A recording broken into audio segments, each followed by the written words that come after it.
ಇದನ್ನ ಅವಳೇ ಮುಲ್ಪೆನಾ ಅಂತ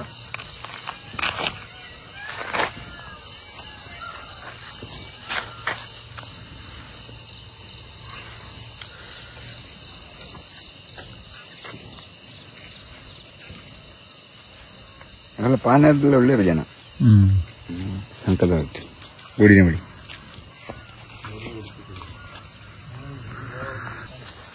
ಸುಮಾರು ನಾವು 3 ಗಂಟೆಗೆ ಇಲ್ಲಿ ರೀಚ್ ಆಗಿದ್ದೇವೆ. ರೀಚ್ ಆಗೋದಕ್ಕೆ 6-4 ಕೆರೆ ಹತ್ರ ಎಲ್ಲರ ಪ್ರಾರ್ಥನೆಯೊಂದಿಗೆ ದೇಹ ಸಿಕ್ಕಿದೆ.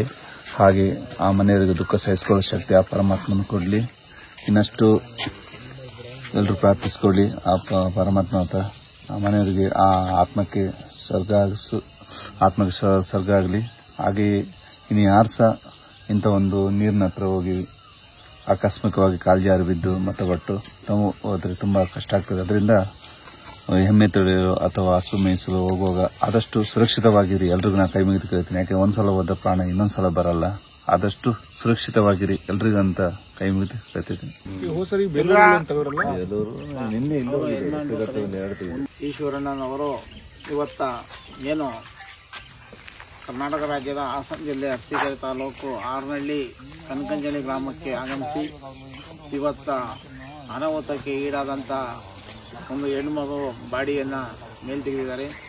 ಇಂಥ ಒಂದು ದೊಡ್ಡ ಮಟ್ಟದ ಸಾಹಸವನ್ನು ಮಾಡಿದಂಥ ಈಶ್ವರಣ್ಣನ ದೊಡ್ಡ ಶಕ್ತಿ ಇದೆ.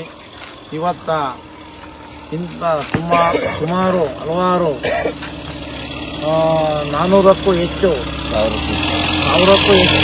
ಮೃತದೇಹಗಳನ್ನ ಪತ್ತೆ ಮಾಡಿ ನೀರೊಳಗೆ ಮುಳುಗಿ ತೆಗೆಯೋದು ತುಂಬ ಕಷ್ಟಕರವಾದಂಥ ಒಂದು ಯೋಜನೆ. ಆದರೆ ಅವರು ಯಾವುದೇ ಥರದ್ದು ಏನು ಇಲ್ಲದಲೇ ಹೋಗಿ ನೀರೊಳಗೆ ಮುಳುಗಿ ಆ ಬಾಡಿನೇ ಎತ್ತುತ್ತಾರೆ ಅಂದರೆ ಎಷ್ಟು ಒಂದು ದೊಡ್ಡತನದ ಒಂದು ಶಕ್ತಿ ಇದೆ. ಅಂಥ ಒಂದು ಶಕ್ತಿಗೆ ಭಗವಂತ ಸದಾ ಅವರಿಗೆ ಇನ್ನೂ ದೊಡ್ಡ ಒಂದು ಶಕ್ತಿನ ಕೊಡಲಿ. ಇವತ್ತ ಬಂದು ಬಡವರ ಗ್ರಾಮದಲ್ಲಿ ಒಂದು ದೊಡ್ಡ ಮಟ್ಟದ ಕೆಲಸವನ್ನ ಕಾರ್ಯಾಚರಣೆ ಮಾಡಿದ್ದಾರೆ ಅಂದರೆ ಇವತ್ತೇ 3 ಗಂಟೆ ಸಮಯದಲ್ಲಿ ಬಂದು ಪಾಪ ರಾತ್ರಿ ಎಲ್ಲ ಪ್ರಯಾಣ ಮಾಡ್ಕೊಂಡು 3 ಗಂಟೆಯಲ್ಲಿ ಬಂದು ಬಾಡಿನ ಮೇಲ್ನೆ ತೆಗೆದಿದ್ದಾರೆ. ಮತ್ತೆ ಎಷ್ಟು ಕಷ್ಟವಾನಿ.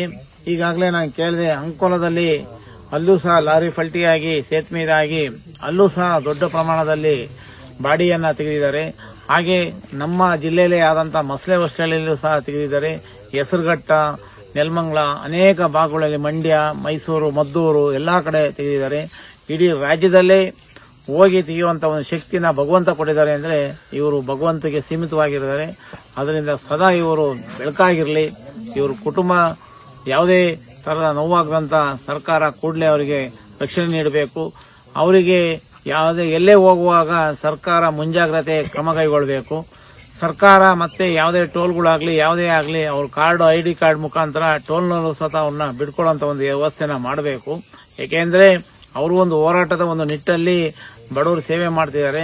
ಈಗಾಗಲೇ ಟೋಲ್ನವರು ಅವ್ರನ್ನ ಗಮನ ಹರಿಸಬೇಕು. ಗಮನ ಹರಿಸಲಿಲ್ಲ ಅಂದ್ರೆ ಮುಂದಿನ ದಿನಗಳಲ್ಲಿ ಅವರು ಯಾವುದೇ ಎಮರ್ಜೆನ್ಸಿ ಅವರು ಸ್ವಂತ ಕಾರಲ್ಲಿ ಮತ್ತೆ ಬೇರೆ ಕಾರಲ್ಲಿ ಹೋಗಂತದಿರುತ್ತೆ. ಅವರು ಆಂಬುಲೆನ್ಸ್ ಕಾರಲ್ಲಿ ಹೋಗಕ್ಕಾಗಲ್ಲ.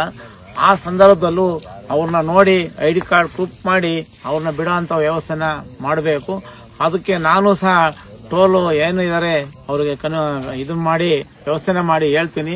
ಅವ್ರಿಗೆ ಎಲ್ಲೇ ಇದ್ರು ಅವ್ರ ಕಾರ್ಡ್ ನೋಡಿ ನೀವು ಬಿಡಬೇಕು ಅಂತ ಹೇಳಿ ನಾನೊಂದು ಲೆಟರ್ನ ಕೊಟ್ಟು ಅವ್ರಿಗೂ ಸಹ ಮಾಡ್ಕೊಡ್ತೀವಿ. ಯಾಕೆಂದ್ರೆ ಇಂಥ ಒಂದು ಮಹಾಶಕ್ತಿಯನ್ನ ಹೊಂದಿರುವಂತ ಈಶ್ವರನಿಗೆ ಸರ್ಕಾರ ಮುಂಜಾಗ್ರತೆಯಾಗಿ ಅವರ ಹಿಂದೆ ಮುಂದೆ ಪೊಲೀಸ್ ಸಿಬ್ಬಂದಿಯವನ್ನ ನೇಮಿಸಬೇಕು. ಹಾಗೆ ಅವರಿಗೆ ಆದಂತ ಎಲ್ಲ ಸವಲತ್ತುಗಳು ಕೊಡಬೇಕು. ಅವ್ರಿಗೆ ಮುಂಜಾಗ್ರತೆಯಾಗಿ ನೀಡಬೇಕು. ಬಡವರ ರಕ್ಷಣೆ ಮಾಡ್ತಿದ್ದಾರೆ. ಎಲ್ಲರಿಗೂ ಒಳ್ಳೇದಾಗ್ಲಿ. ನಾವು ಎಲ್ಲರೂ ಹೋಗಿ ಅವರ ಮನೆಯನ್ನ ವೀಕ್ಷಣೆ ಮಾಡಿ ಅವ್ರನ್ನ ಸಹಕಾರವನ್ನ ನಾವು ಕೊಡ್ತೀವಿ. ಯಾಕೆಂದ್ರೆ ಇಂಥ ಒಬ್ಬ ವ್ಯಕ್ತಿಗೆ ಸಹಕಾರ ಕೊಡೋದ್ರಲ್ಲಿ ಯಾವುದೂ ತಪ್ಪಿಲ್ಲ. ಯಾರು ಇದು ತಪ್ಪು ಭಾವನೆಯನ್ನ ಮಾಡಬಾರದು. ದೊಡ್ಡ ಮಟ್ಟದ ಹೋರಾಟ ಮಾಡ್ತಿದ್ದಾರೆ ಅಂದ್ರೆ ಇವರೇ ಜಗತ್ತಿನ ದೊಡ್ಡ ಗುರು. ಅದರಿಂದ ಎಲ್ಲರಿಗೂ ಒಳ್ಳೇದಾಗ್ಲಿ. ಇಂಥ ಒಂದು ಬಾಡಿನ ತೆಗೆದಿದ್ದಾರೆ.